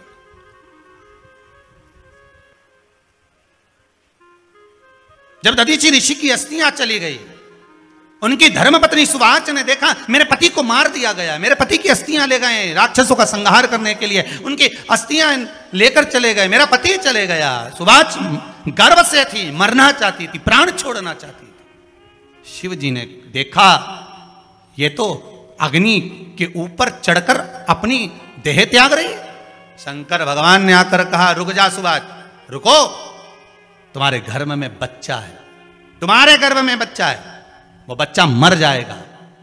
अब इस बच्चे को जन्म देकर भी क्या करूंगी? नहीं पिपली, तुम्हारे गर्भ में जो बच्चा है वो महाज्ञानी है। तुमने मुझसे प्रसाद के रूप में मांगा था, कहा था शिव जैसा पुत्र होना चाहिए, तो क्या तुम शंकर को नष्ट कर दोगे? मैं शंकर को जन्म दूंगी। सुवाच ने 2 पत्थर उठाए, अपने गर्भ पर मारना प्रारंभ करा। गर्भ पर मारा, बच्चे ने जन्म लिया। बच्चा 7 महीने का था। उस बच्चे को उठाकर पीपल के कोटर में रख दिया। पीपल की कोठर। एक गिलहरी पीपल के फल को लेकर आती थी, पिपलाद के मुंह में देती थी। शिव का एक अवतार, इसलिए शंकर का नाम ही पिपलेश्वर महादेव। शिव का एक अवतार पिपलाद के रूप में हुआ है। तुम क्यों चिंता करती हो? तुम चिंता मत करो, तुम्हारा पुत्र जन्म दो तुम। और दिया धन सुभाष ने, उसके बाद प्राणों को त्यागा। और उस पीपल के कोटर में अगर भरण पोषण करने वाला कोई था तो वह देवाधिदेव महादेव था। फिर निवेदन करेंगे, माता के गर्भ में बच्चा रहता है, उसका भरण पोषण करने वाला मेरा देवाधिदेव महादेव है। अगर जन्म उसने दिया है तो मृत्यु भी वो देगा। अगर तुमको कुछ ज्ञान दिया है तो अच्छी जगह पर भी वही पहुंचाएगा। आप जो अभिलाषा लेकर आते हैं, बच्चे कहते हैं हमारी नौकरी नहीं है, सर्विस नहीं है, हम इस कॉलेज में पढ़ना चाहते हैं, हम इस जगह जाना चाहते हैं, हम इस पद पर जाना चाहते हैं, बस इतना याद रखना, तुम्हारा भाग्य बुरा नहीं होता। कभी भी याद रखना, संसार में जिसको भगवान ने जन्म दिया उसकी किस्मत कभी बेकार नहीं हो सकती। अगर भगवान तुम्हारी किस्मत बेकार होती तो जानवर बनाकर पैदा करता, इंसान बनाकर नहीं। किस्मत अच्छी थी इसलिए इंसान बनकर पैदा हुआ, जानवर बनाकर पैदा नहीं करा। अगर तुम्हारी किस्मत अच्छी थी इसलिए मनुष्य बनकर पैदा हुए हो, इंसान बनकर पैदा हुए हो, मानव बनकर पैदा हुए हो। भगवान को दोष मत देना कि भगवान ने किस्मत बेकार दी है। भगवान ने किस्मत अच्छी बनाई है इसलिए तुझे मृत्यु लोक में जन्म दिया। भगवान ने भाग्य अच्छा बनाया इसलिए तुझे शिव महापुराण की कथा सुनने का मौका दिया। नहीं तो भाग्य में नहीं होती तो कहां से मिल जाती? किस्मत अच्छी है तो भगवान फिर नौकरी भी लगाएगा, धंधा भी करवाएगा, सर्विस भी कराएगा, विवाह भी करेगा, शादी भी करेगा, मकान भी बनाएगा, जायदाद भी देगा, संतान भी देगा। उसने दिया है पेट तो भरेगा वही। हम काय को अपने माथे पर ले? मैंने इतनी पढ़ाई कर ली, मैं इंजीनियर हो गया, मैं ये बन गया, मैंने तो ये कर लिया, उसके बाद भी मैं घर में बैठा हूं, मेरा छोरा घर में बैठा, इतना पढ़ने के बाद बैठा। जन्म उसने दिया है, भाग्य उसका है, किस्मत उसकी है, तो कहो उसको कि शंकर का भजन कर, मंथन करे, मक्खन निकलेगा और घी भी जरूर बनेगा। हारना मती। जब तेरे 3.5 करोड़ बार, गिनती मत करना, गिनती वो करेगा। तू तो भज, तू कुबेरेश्वर का स्मरण कर, तू महाकाल का स्मरण कर, तू काशी विश्वनाथ का स्मरण कर, तू महाकाल राजा का स्मरण करके तो देख, शिव का भजन कर। 1 लोटा पानी ले जाकर रोज चढ़ा शंकर जी के मंदिर में जा। शिव से भजन करने में क्या देरी? नहीं जा सकता शिव मंदिर में जाने में? बच्चों को अगर शर्म आती हो तो बेलपत्री के पेड़ के नीचे पानी चढ़ाया, वो भी नहीं कर सकता तो पीपल के पेड़ के नीचे चढ़ाया, वो भी नहीं कर सकता तो आंवले के पेड़ के नीचे चढ़ाया। पर कहीं जुड़ तो सरी, एक बार साध तो सरी, पकड़ने का प्रयास तो करो परमात्मा को। तुम भगवान को एक बार पकड़ लो फिर परमात्मा नहीं छोड़ता। पूतना ने एक बार गोदी में लेके दूध पिलाया था, बाद में पूतना कह रही थी छोड़ दे छोड़ दे छोड़ दे, आकाश में उड़ गई, छोड़ दे छोड़ दे। भगवान के आई काय को मौसी, काय को आई, और आई है तो दूध पिलाया है तो फर्ज तो अदा करूंगा, ऐसे थोड़ी छोड़ दूंगा। तुम भगवान को 1 लोटा पानी चढ़ा दोगे, भगवान को दूध चढ़ा दोगे तो भगवान ऐसे ही छोड़ देगा क्या? पकड़ लेगा, छोड़ेगा ही नहीं। फिर तुम कहोगे भगवान छोड़ दे, भगवान छोड़ दे। कहाँ कथा का रस लग गया लोगों को। अब दुनिया के लोग सोचते हैं अब मैं कथा भी हाल नहीं सुनूंगा, मैं घर में काम करूं, दुकान में काम करूं कि कथा सुनूं। पर रात्रि के जैसे ही मोबाइल खोल के बैठा, आज देखो महाराज ने क्या क्या बोला, तुरंत लगा रस। आधे बहुत लोग तो कथा सुनने के लिए मोबाइल खोलते हैं, फेसबुक यूट्यूब खोलते हैं। आधे बहुत लोग मोबाइल पे महाराज को इसलिए देखते हैं कि देखें महाराज ने क्या गड़बड़ चढ़वा दिया, आज क्या चढ़वाया देखें जरा, महाराज ने क्या गड़बड़ बोला। होते हैं 3 तरह के लोग कथा में जाते हैं। पहले नंबर का सोता, जो कथा में सोने जाता। दूसरे नंबर पे सरोता, जो कथा में कतरने जाता। तीसरे नंबर पर श्रोता, जो कथा सुनने जाता। 3 तरह के लोग जाते हैं। एक जाता सोता, जो कथा में सोने जाता। दूसरे नंबर का सरोता, कथा में कतरने जाता। महाराज ने क्या बाचा क्या नहीं बाचा, महाराज ने ये तो बोला ही नहीं, शिव महापुराण का वो तो बोला ही नहीं, महाराज तो फालतू की बात कर, ये दिन भर बैठा बैठा कतरता रहे और दुनिया के आगे सुपारी परोसता रहे। देखो महाराज ऐसा, देखो महाराज ऐसा, महाराज तो ठिठोली करे, महाराज तो ये करे, महाराज तो वो करे। तो काय को सुनो, रिमोट तो तुम्हारे हाथ में ही है, चैनल चेंज, महाराज भी चेंज, कहीं करना। महाराज दूसरे का हक नहीं खाना, हम दूसरे की संपदा हमको नहीं दी है। मेरे ओगरदानी से, मेरे त्रिकालदर्शी, मेरे शंभू से, मेरे कैलाशी से कहना, हमें दूसरे के भाग्य का मत देना, क्योंकि हमने पुराणों में सुना है, हमने शास्त्रों में पढ़ा है कि व्यक्ति के अकेले के भाग्य में भी धन होता है। बस मंथन कर कर उसको प्रकट करना होता है, भाग्य का देना, भाग्य का दीजिए महाराज। और जब बस बाबा जब दे दे भाव से भाग्य,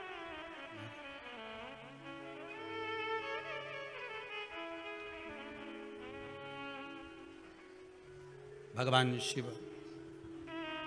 शिव का स्मरण सुख प्रदान करने वाला महाराज। देखी है जब से ये तस्वीर तेरी, तब से बदल गई है तकदीर।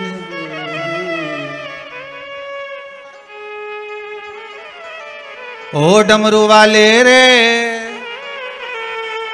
ओ सीहोर वाले रे, ओ डमरू वाले रे, ओ सीहोर वाले रे, अब तो हो जा मेहरबा ओ काशी। हे बाबा करुणा सागर, कृपा सागर, दया सागर, करुणा करने वाले, हे भोलेनाथ विश्वनाथ कृपा करिए। बाबा शनि देव को छुड़ा दिए, उनको दंड अधिकारी बना दिया। भगवान शिव की कथा कहती है भगवान शंकर और पार्वती मंगल आनंद सुख भोगने वाले थे। यही शनि महाराज ने निवेदन करा था कि एक बार आपके मंगल विवाह का स्वरूप का दर्शन करूं, तब शिव और पार्वती के मंगल विवाह का दर्शन होता है। सुंदर भगवान शंकर और पार्वती का मंगल विवाह का दर्शन हो रहा है भाव भक्ति के साथ। शिव आनंद में दूल्हा बने हैं, पार्वती मैया दुल्हन बनी है। भाव भक्ति से भगवान शंकर और पार्वती पधार रहे हैं। जोरदार ताली बजाकर स्वागत करें भगवान शिव और पार्वती का। भगवान औगड़दानी भगवान शंकर शिव बने, माता पार्वती दुल्हन बनी है। बोल काशी विश्वनाथ भगवान की जय। माता पार्वती भगवान शंकर के गले में सुंदर जयमाला देंगी, शंकर भगवान पार्वती मैया के गले में जयमाला देंगे। भाव से दर्शन करेंगे। माँ पार्वती शिव जी के गले में जयमाला दे रही हैं। जोरदार ताली बजाकर स्वागत करिए।